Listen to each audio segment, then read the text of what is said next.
అయోధ్య రామమందిరం పైకప్పు లీకేజీ దేశవ్యాప్తంగా చర్చానీయాంశమైంది. గర్భగుడిలోకి వర్షపు నీరు చేరిందనే వార్తలు తీవ్ర దుమారాన్ని రేపాయి.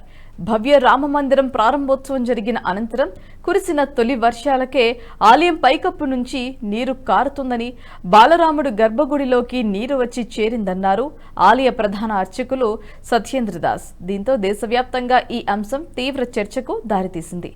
ఆలయం ప్రారంభించి 6 నెలలు కూడా గడవక ముందే లీకేజీలు ఏర్పడటం ఏంటి అని ప్రశ్నించుకోవటం ప్రారంభమైంది. అయితే ఈ విషయంపై ఆలయ నిర్మాణ committee chairman Nripendra Mishra clarity ఇచ్చారు. అయోధ్య రామమందిరం గర్భగుడిలోకి పైకప్పు నుంచి నీరు కారుతున్నట్లుగా వచ్చిన ఆరోపణలను ఆయన తొప్పిపుచ్చారు.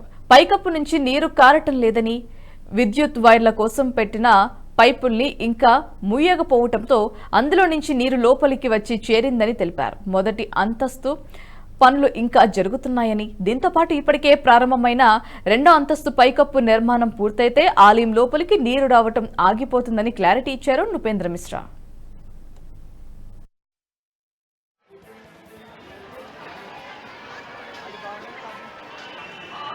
इसलिए वर्षा काल में क्या क्या होगा इसकी जानकारी समाज को देना हमें आवश्यक लगा।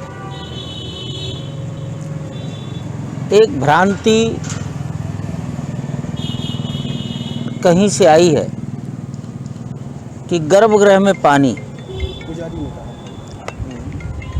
तो गर्भगृह में एक बूंद भी पानी न ऊपर से टपका न बाहर से अंदर प्रवेश किया है। इसलिए वर्षा काल में क्या क्या होगा इसकी जानकारी समाज को देना हमें आवश्यक लगा। एक भ्रांति कहीं से आई।